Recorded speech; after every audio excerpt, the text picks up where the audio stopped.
Si quoi l'église est koufi. L'église les sont des commerçants. Baba boutique ba commerçant, nzambe a bengi bangote. Tu sais combien de risques avant d'aller pas na bino. Batulanga basa si on a qui akala, nazo banga lilu sur le ngwana likofi. Et il a donné à Mukuna 150 000, 200 000, parce que Muku, na bino botel mera Deniles na robi misabino mo comme soupolele. Na ibinoti. Denis ça salibino. Pétage bozolo ba pétage bandika la pétage za le loté papa. Hein? Denis ça pétage la maman kuna ba pétage la. Ba soni ba pétage la. Bon tourna ba pétage la mais ba bomba kabino senso au moins le ba ba sai na Zambie. O ba benga bango mpo akolia ko fefa. Hein? Bazali ba ingrat minene. Quand moi je vois, voici l'homme avec barbe moko, atiaka moi pembe, moi teinture et chocolat, hein? Avec sa petite lunette là, quand il prêche aux Okabiloko. Mais quand je vois voici l'homme prêche, matin m'a tout quitté. C'est du poisson. Alors, ceux qui m'ont dit dans les camoutas, ceux qui m'ont donné 20 000, pourquoi prêcher côté de Batoma Fingaï? Est-ce que Batouandé moi va mériter à sort un homme de Dieu? Nge fa bima. Kaboni deka, bamsuba ki mupanza mukuna net baraka mogisho bako sala front. Parce que yo ye mupanza voici l'homme. Voici l'homme. Na kwa bisolo ko moko. Matthieu 7 16 elobi beaucoup ba mona misala na bango. Ba la vérité, quand moi je vois en tag de Niles, ce sont les mêmes plumages. Mais ce qu'on a dit alors qu'on a ndeko na ngai na kwa bisolo ko moko balobaka na Malachie chapitre 3 verset 18 vous verrez la différence qui sert de ce qui ne sert pas. OK papa, biso so ko lobi oui, Yesu ye moko bandima ki ete. Batuka ki mais akufi le biso bondima de bondima ngefa. Comment un pasteur il est à la chair? Son ami il est dans la convalescence. Hein? Est-ce que ngefa na kondima ngo? Ngefa bima na kati oyo. Ngasamba pas facile non? Hein? Tant que pasteur ça so soi kotia sai na bafumangani. Toi. Alors ngange fa na kondima nati ya soi et na défendre soi ezelo ko malamu. Soi ezelo ko malamu. Non. Pas na ba c'est pétage papa. So na tira pétage muté bébé. Na ko beba contre bébé. Ah tete papa.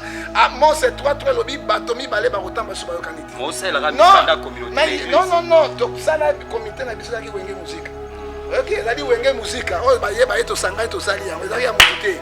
Parce que on dit vérité dans la vérité. Hein? Ils n'ont pas de personnage juridique. Hein? Ils doivent combattre l'enquête. Dans le salaire. Ce que nous avons commencé, c'est parce que nous sommes les mêmes, nous avons les mêmes plumages. Qu'est-ce que vous voulez que vous fassiez, monsieur? Hein? Si on a bien l'église, nous sommes Denilé Simouké. Et je ne le verrai plus parce que je vois l'internet qui m'appelle. Vous savez, monsieur. Hein? Donc, pas Kabila combien de fois? Kabila passe 2 500 000. Donc, ça là, mais c'est clinique. Ah, tout le monde a combien? 5 $. Nous sommes mis à monter, nous sommes là. Parce que nous sommes dénoncés, nous avons courage à ça. C'est Saint-Esprit à monsieur. Hein? Si vous avez l'église, nous sommes bien. Voici l'homme. Il y a une maman de Moluba. Est-ce que nous avons une haine? Voici l'homme foutu à Peignon. Hein? Mon souci n'a pas été le bel foutu à Peignon. Parce que c'est un bon à Mogicho. Mais ma campagne est athée. Ce qui est pour te sauver, corps de Christ. Si il y a un foot à la moteur, donc ça mobilisation chaque église et puis ça t'a $20, $20. Donc allez à peu près 24 000 églises dans Kinshasa. L'église de réveil. Donc foot à mon guichon. Mais bango bana batebele, ils ont beaucoup d'argent. C'est comme bango na bango suma kabimé.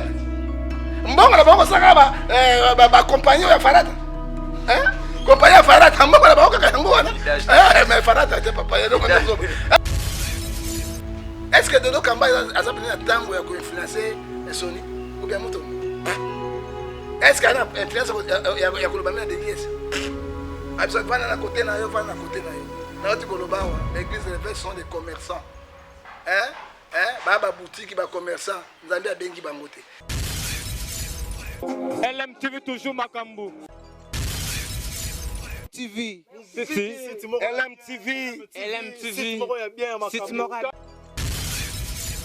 LMTV, deux fois T, musique. Tous les cas. Merci beaucoup, amis internautes. Merci à tous les chevaliers et chevalières de la plume ici présents dans le cadre de cette grande émission Face à la presse qui est conçue par l'Association de presse en ligne du Congo, APELCO en sigle. Aujourd'hui, nous avons reçu un homme de Dieu pas comme les autres. Il s'appelle le prophète John Ngefa. Avec lui, on va essayer d'en parler à ce qui concerne l'actualité musicale. Et pourquoi pas aussi frôler à ce qui concerne la politique, la religion, mais beaucoup plus aussi, qu'est-ce qui se passe dans les toits à ce qui concerne la chanson Pétage de prophète Denis Less. Il va dire un mot aussi par rapport à ça.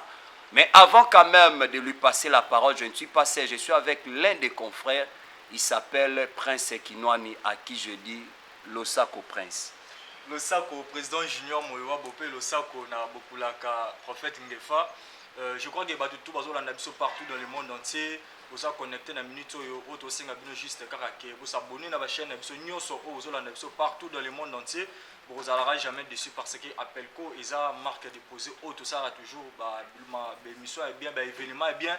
Pourquoi pas l'actualité tozara toujours wana lelo tozaba mona prophète Ngefa oyo ngala binga l'homme de vérité pour vérité yé na émission tout aura toujours quelque chose wana pe apesaka le meilleur naïe par rapport à Moussala naïe auto ebi qui a sa prophète a sa homme de Dieu yango lelo to recevoir yé pour na actualité oyo et ça sur le toile il y a Pétage avec prophète Denis Less. Merci, Président Junior Moyob. Merci beaucoup. J'espère qu'on sera un peu bilingue pour nous permettre audibilité na bande comme Soussou. Pas seulement la chanson Pétage, nous avons aussi la mort inopinée. Soit na koyeko lo babongo, y a artiste comédien affaire ya poison. Et côté y a pas basal nzambe, et côté pas artiste comédien. Et aussi prophète Ngefa au Nyon Sobozanango comme question boyo quand on pas chevalier de la plume opposé l'un à l'autre ba question na bango à qui je salue déjà Losako prophète Nzambe aleki bango na nguya na munene soki lelo bo bengisinga na komi awa aye pona sentiment te aye pona lokumu te na ye pona likambo ikoyi na mboka parce que vérité éthique la vérité mais nous avons habitué toujours na koko banda boete sana évoquer Nzambe parce que Jérémie 33 verset 3 abi évoquer moi je te répondais je te montrais les choses cachées na ibete na na maboko ya batu malamu je sais que le Saint-Esprit est là na kobanga micro na bino te nini te parce que Somme 127 verset 2 à 3 soki Nzambe a bateli to zo bateli zalika pamba to bondela Nzambe tata na tiki émission na maboko na yo na tiki président ba journaliste nyonso baye oyo lelo bayiko tuna mituna lo bakala bosembo atiki mboka Kongo mboka ya pelengendu ya ngoto bobo mboka oto bengi ya ipeketele na maboko na yo parce que kolo tozoye besika tozokende pe tokosukati yawe natiki basai na Nzambe bakomi ko bembeke bato ko bembe na ko bembe Nzambe okutana na bango na yebi ete yo olobi na kati na mukanda na Deutéronome 29, les choses cachées sur l'internet, ils révèlent ce que les serviteurs. Tout équipé, la diaspora, ma boko na yo. Bangonde, ba pambola rabiso, ba lesa rabiso, bina Jérémie chapitre 12 verset 3, j'ai béni ce qui te béniront. Mais là, quand on monte na diaspora, moi ma boko et comme ma casse, nzambe beta moi marteau na misapi na bango fungwama. Pour ceux qui bango te biso to kobikate. Tata, tout tiki ba sodo, ba zo bina est na ma boko na yo, mboka ya biso. To ibete Romains 8:31, si Dieu pour nous qui sera contre nous. To ibete longue ezali. Banda na biso pour ceux qui sont na biso, na komona tata pe na mwana na molimo santu. Amen. Merci beaucoup amis internautes, j'espère que boyoki lingala vraiment kondo liba et pas prophète Ngefa. Prophète mais ba momusu na kati ya prière échappé biso hein ko bembeke. Ko bembende ba maela polo sote. O tozo mona lelo nde ko bembe, ko bembe. Oyebi mwasi soki ozo tieli toyi. Ce qui est une arrogance, la première fois, premier jour, à Kondima. Parce que Galates 6, verset 3, si quelqu'un pense être quelque chose, il s'abuse de lui-même. Ce qui est une bembeye, donc il m'a dit malam. Tu es la plus belle femme du monde, tu marches comme un poisson dans l'eau, tu vois là. Parce qu'on a besoin de l'eau. Merci beaucoup, prophète. Tobanana on a Moussala Nzambe. Moussala Nzamba lelo, basal Nzamba lelo. Osa l'évaluation d'engeni parce que à l'époque tango Moussa dit na balaye moi le lenge ya kobanga Nzambe wana. Et le bata pauvre momba le baka obi na époque na biso tant on dit meli Nzambe po simba Bible zo ka son. Ba oseka o ka bongwani. Mais lelo to mon ekomi nango à la page ndende ko na biso mo yemba j'ai cherché le monde je l'ai trouvé dans l'église. L'église dans le monde. Ozo ça l'évaluation ndeni. Vous êtes dans les bons ou bien côté ngamekoti? Monsieur le Président, il y a une association qui est makasi mingi. Puis il y a makasi. Ce que vous bengi moto, aya donc boyebi qui est moto wana. Moi je vais dire la vérité rien que la vérité. Ce que l'homme boke ezo kufa, na basa nzambe azo kufa. Ça dit quoi? Toujours manquer vérité. Et mensonge, père na biso zali diable. Parce que ce que Kamati Jean 8 44, le père de mensonge c'est le diable. Et je jure devant Dieu. Jean 14, verset 6, je vais dire la vérité et que la vérité. Otuninga emosa na nzambe l'évolution zani. Évolution zani négatif. Il faut dire la vérité. On a échoué dans notre mission. Toko lobani. Hein? Yo lingina lobani. Oyebi monsieur le président n'a pas eu fanatisme parce que quand j'ai recouru à la Bible, Jacques chapitre 2 verset 9, Dieu dit c'est lui qui fait le fanatisme. Moi, Dieu, l'internet, Dieu tout-puissant, créateur du ciel de la terre, je vous considère comme un agresseur. La bonne un agresseur. Sauf que les choses marchent, ça marche. Si ça ne marche pas, ça ne marche pas. Les lots, on a échoué dans notre émission à Pessibiso, ou à Tindakibiso, mais Toyeba, dans l'Ecclésiaste 12, verset 14 à 16, nous serons sévèrement jugés dans le tribunal de Dieu.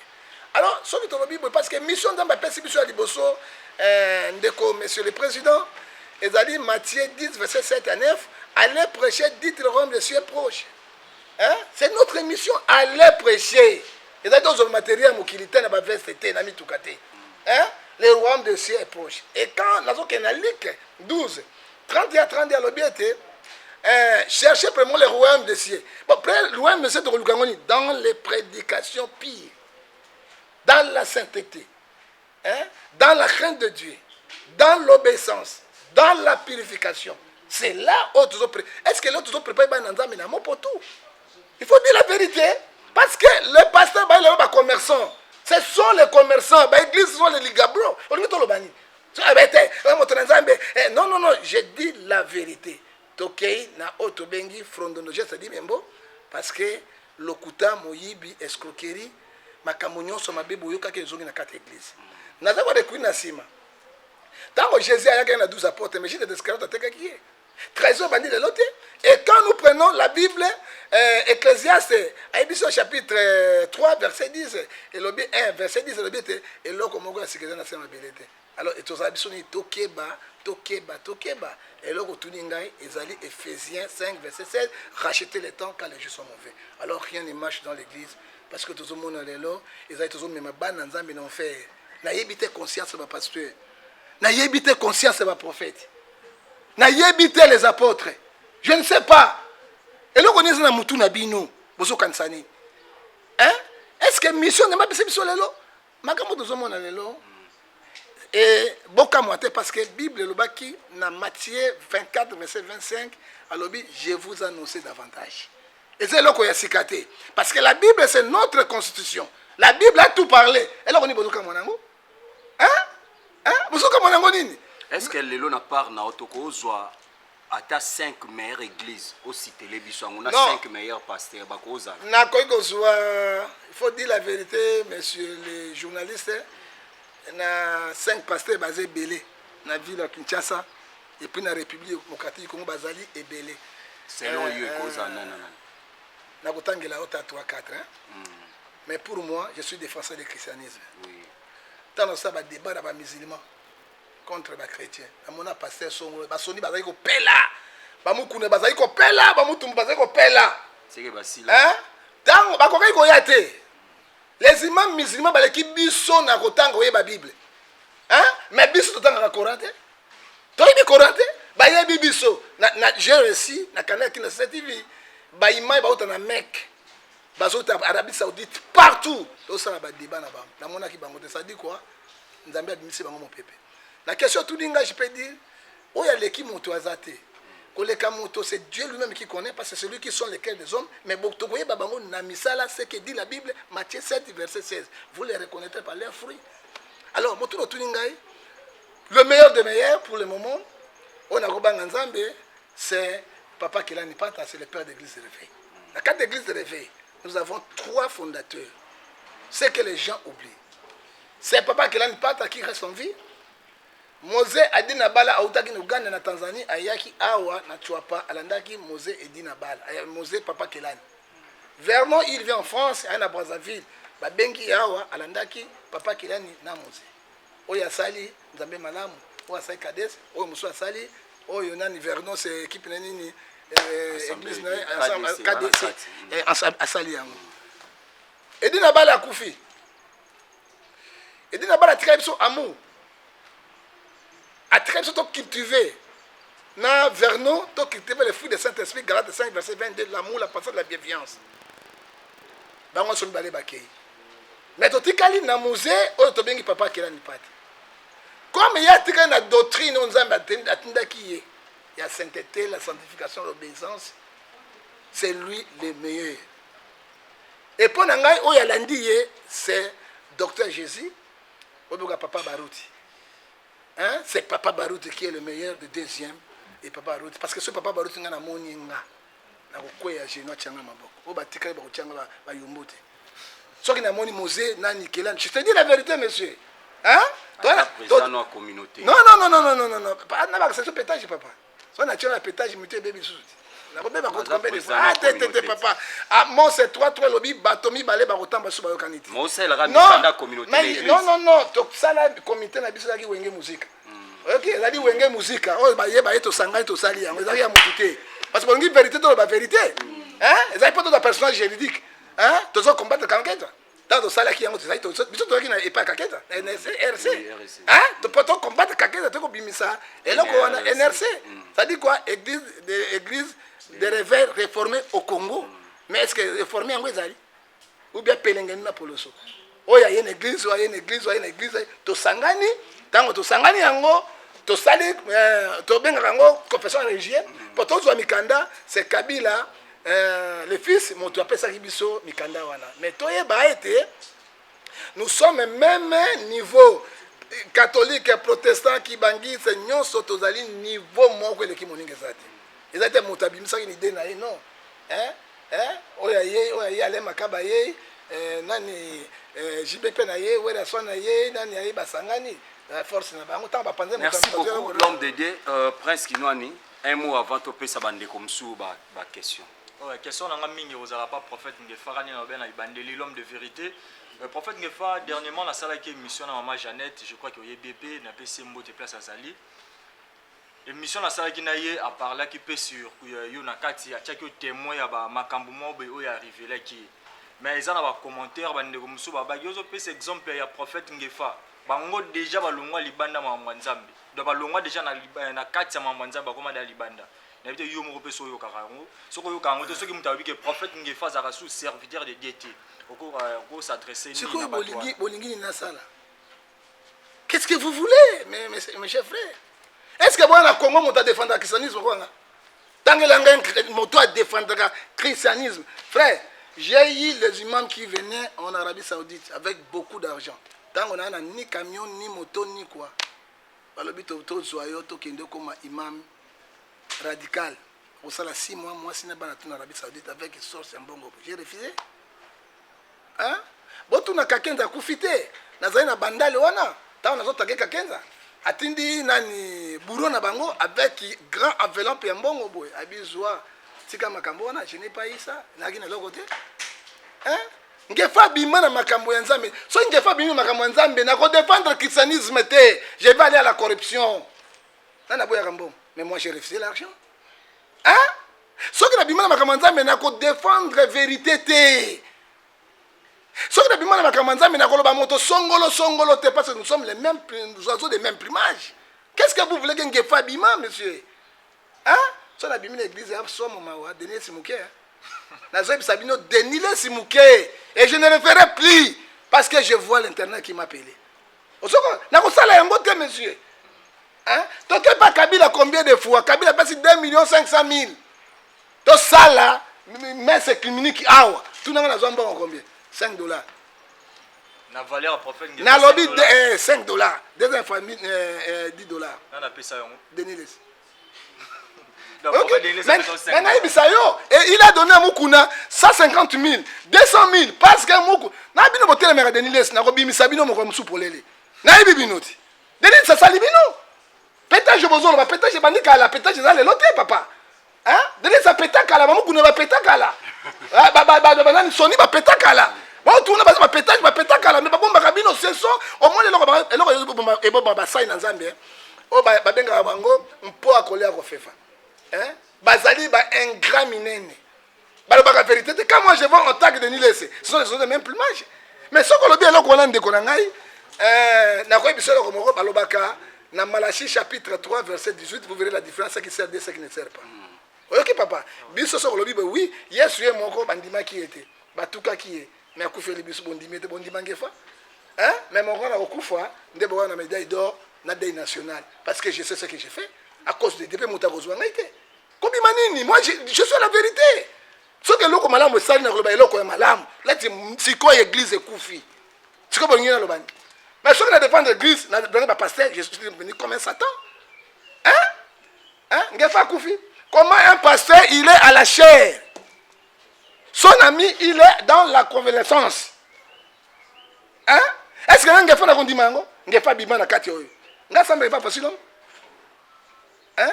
Tant que pasteur a soit il retire ça il n'a pas fumangani. Toi.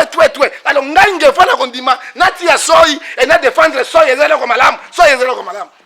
Ça c'est vrai monsieur. Motabima ko défendre bido quoi boy? Hein? Moto ya bimine mosala na Nzambe, mais c'est Osée 4 verset 6, mon peuple périt par manque de connaissance. Moto ya bima ko to babilo kondengo tu sais combien de risques avant na yepa na bino. Batulanga basa si on a qui akala na zo banga lilu se kolonga na likofi.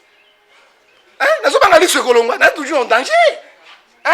Il y a Galates 6 verset 16, 4, c'est-à-dire à cause de la vérité, je suis devenu votre ennemi. Nous sommes ennemis à mon tour, parce que nous avons dénoncé Bilo comme nous avons courage à vous ça la vanité, ce Saint-Esprit a zate monsieur. Hein? C'est comme on a bien l'église en Zambie en Ghana. Voici l'homme, Tsongi Sambongo Nabiso, il y a une maman de Moluba, et si blablabla, son ami Moluba, son banque sabat. Est-ce que nous avons bâti une haine? Galates 5, verset 19. Les œuvres de la chair sont manifestées. La haine, la jalousie. Hein? Alors, ceux qui m'ont dit dans le Kambuta, ceux qui m'ont dit 20 000, pourquoi prêcher? Est-ce que tu as dit que tu as mérité à ce homme de Dieu? Il faut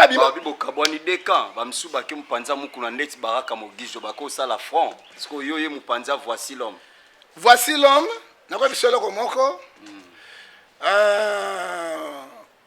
Matthieu 7, 16 et lobby, beaucoup de gens ont hypocrisie dans le Nzambe za mabe.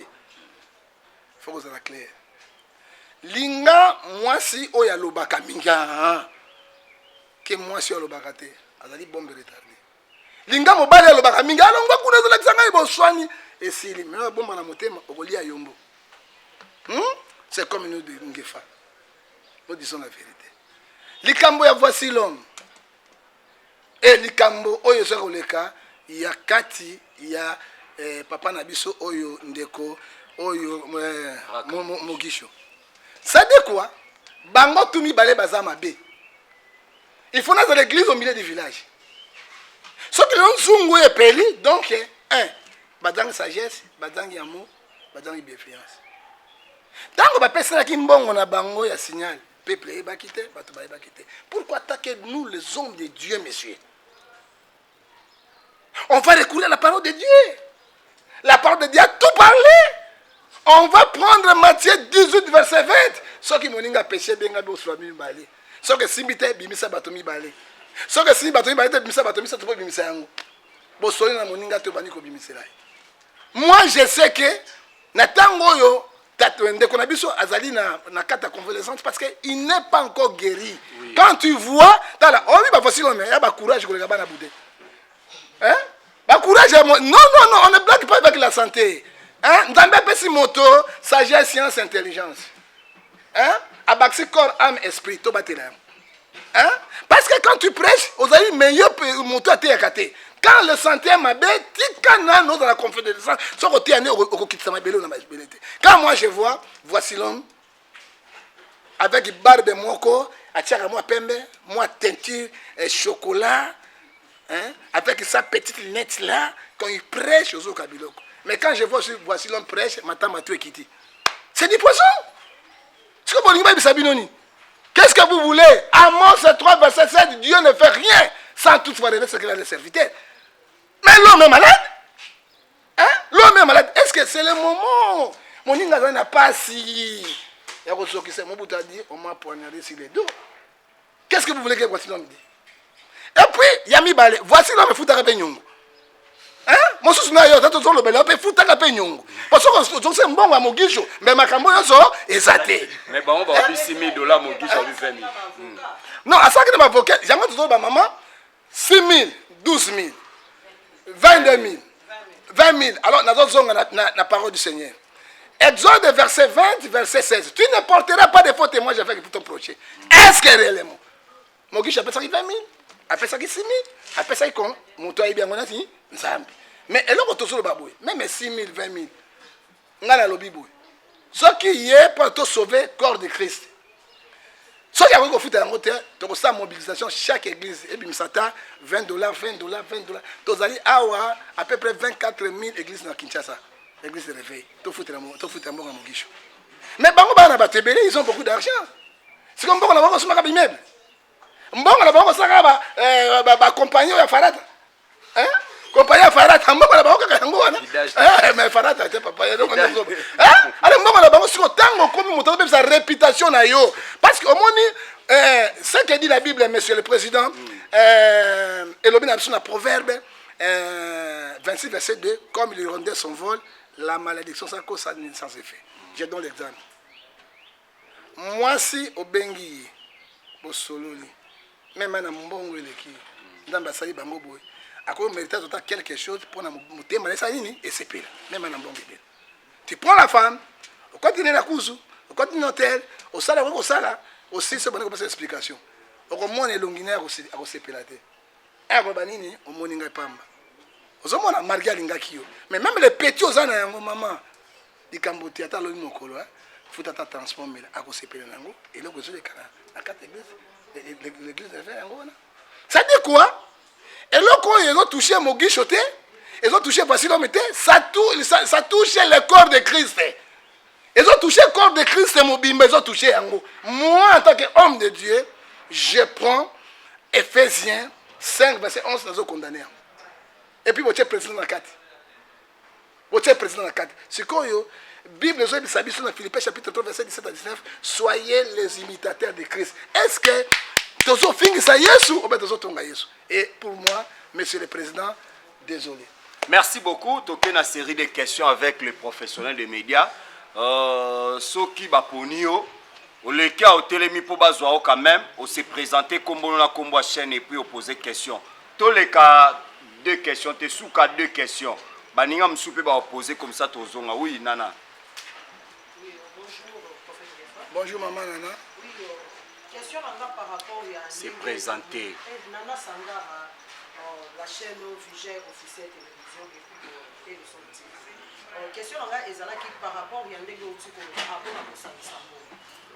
Likolo ya kosangisa mbongo, pona nini te bokozwa? Est-ce que kozala moyen te na ndenge ozolobela boke koyebisa baprésent na l'église de Réveil bameka mpe kosangisa bango bakotisa bango. Question pe ya mibale ezalaki ya kolakisa par rapport ya pasteur na biso Denis Les otomoni lwa konti studio asali pétage otomoni kombo ya Nzambe te eza na kati. Est-ce que ezalaki pétage yango ou bien ezali koyokisa nde église de Réveil passe? Merci. Merci beaucoup, M. le Président. Je peux répondre? Oui. Merci beaucoup na mituna na très capital. Na kasi tango na bandi ko na lobi pe likambo. Maman, soki toza na structure lokola catholique, lokola protestant, lokola musulman, même lokola kibangiste, mais ordre ezali. Église de réveil, yada wenge musique. Hein? Nani qui est qui? Nani a dirigé nani? Hein? Olaninga. Et les présidents de l'église de réveil sont des étiquettes. Est-ce que Dodo Kamba a appelé un tango qui a influencé Sony? Ou bien Mouton? Est-ce qu'il y a une influence qui a colobamé de l'église? Absa va na côté na yo, va na côté na yo. Na oti kolobawa, l'église de réveil sont des commerçants. Hein? Baba boutique ba commerçant, Nzambe a bengi bangote. Pour ceux qui Nzambe a benga ki bango ya solo, église est comme une crise. Qu'est-ce qu'il faut faire? Il faut ça. Église RNC, RC, to koki même ko associé bampaka nata muséyama catholique parce que ou bien papa beaucoup de bazali à protestant doyen ya katosanga c'est tout le kato sauver église ya Nzambe. Somme 133 verset 1 à 4 bi Nzambe ne sengolo kola mafuta tous ensemble kola mafuta ezo sopa na mutu ya lona ezo kitana barbe bino bandimi na bilamba.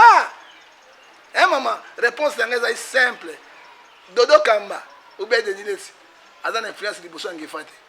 Olandiango, mais ceux qui doivent être catholique, tu ne peux pas essayer parce qu'on va vous discommunier et puis au vandi, on va discommunier bateau.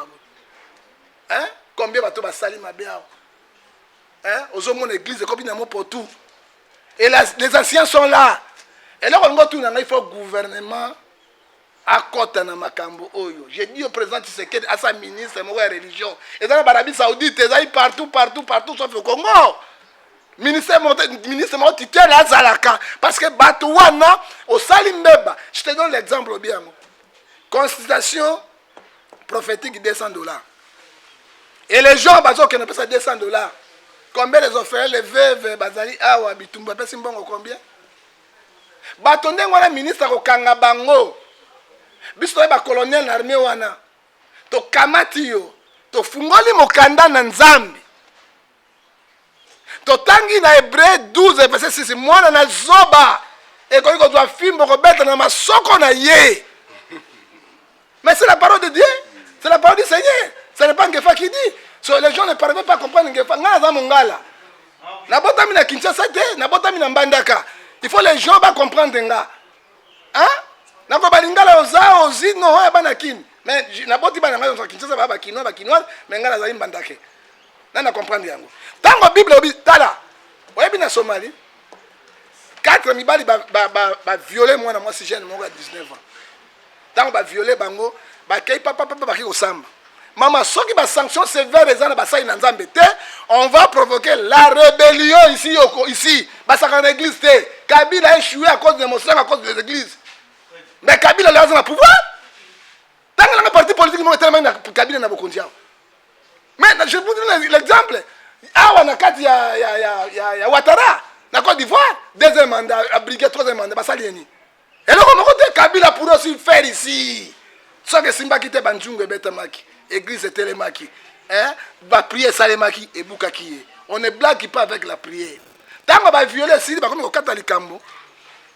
Ba famille vende ba kase ba ko bango non juge à moi ça il peut sanga mbeli ya kazi mbeli abi papa ya kaya longo la kaleso longa simbi fumangani ba akati fumangani mo bala simbi sur bizwa akati eleka na Somalie mais maintenant acte wana salemi pe atangi yango na kata kora bismillah ilahula ozoka tu ko atangi yango parce que oyo ezali constitution oyo biso tozolandela yango etango basa yango atindi ba médecin bo soigner bango ndenge nazo bisa bango 3 mibali on atikala sa fumangani siko te mibali mosusu violte viol alors impunité dans le Congo na niveau yonso hein impunité dans le niveau yonso et puis église il faut savoir que c'est la spiritualité qui domine le physique alors spiritualité c'est que baby physique baby oso komona ça dit quoi ba influence te ezo senga sikoyo ba mpaka ya mboka ba sanga na ba leader ya ba église. Tout ce qu'on pourrait faire pour sauver l'église de Dieu. Et puis, on a la politicien, et on a hommes religieux, catholiques, plutôt sangant, parce que l'église est cotée dans 4 mots pour tout. Deuxième question, pétage. Donc, il y a un pétage. Maman, moi je suis désolé. Hein. Na teleme ki mbi yawa. Na zali na moto ya teleme mbi e kolekanga zate. Na ya moto po ko di olongoli moto la ke kosonga. So ki abongisi nzela ya kosonga wana des révocations signées par le représentant légal. Yango moto mbaza sukuna te. Tout wana zo bisa yo critère ezala kité c'est la jalousie, la haine, jalousie et boti haine. Haine et boti la sorcellerie. Sorcellerie et boti ikpeketele. Ikpeketele abendi mobolea. Mobolea akei na fumangani. Fumangani a tioli babengango frondondo geste di membo. Donc c'est la haine oignon soan. Et bah ils ont perdu un grand pasteur. Oui. Ils ont perdu un grand pasteur comme Mutombo. Et Mutombo wana voici l'homme nazo bomba bolumbu ya seka. Je te dis la vérité. Hein? Azako bomba bolumbu ya seka. Fumangani bimaka la sambo c'est Mutombo nazo bomba yango. Lala Mutombo alongwe ya ko sa rébellion te mais bana nana ba kobima et puis ba seke ya minene e kobima et là ko nini ko porter na église yango to lobi te Hébreux 12 verset 14 chercher la paix avec tous des pétage hein monta bien si pétage ça pour là hein apola hein et puis pétage côté pour la dernière c'était pétage côté ibandaka là délai ça amemi yango ndeko même pétage côté ibandaka quand quelqu'un a ko bala mwasi ya mondele pour aloga concerto $200 et ça c'est vrai c'est pas du pétage. C'est des pétages. Yo, non, qui ne va la monnaie mondiale. Hein? Et puis, conscience pour la pasteur. Quel esprit de voleurs, les vautours, hein? Qui sont entrés dans l'église de Dieu. Et les gens les croient. Les gens les croient, frère. Rôle la prophétie. Exhorter, édifier et consoler. Prophétie, c'est la parole de Dieu. En respectant la prophétie, elle est côté de faux. Hein? Et c'est le côté. Et les gens les croient. Hein? Et puis Matthieu bengi bisoni. Dans Matthieu 10, 7, verset 9. Allez prêcher, dites le royaume de Dieu est proche. Guérissez les malades, chassez les démons. Oui, vous avez ça gratuitement, donnez ça gratuitement. Alors gratuitement, comme il faut travailler $200 pour enrichir les gens, le voleur va quoi dans mon kili, ouais bah yebi makama mokilité. Mais Luc 12 verset 3, merci beaucoup, nous acheminons vers la fin de ces moments. LMTV toujours Makambu. TV.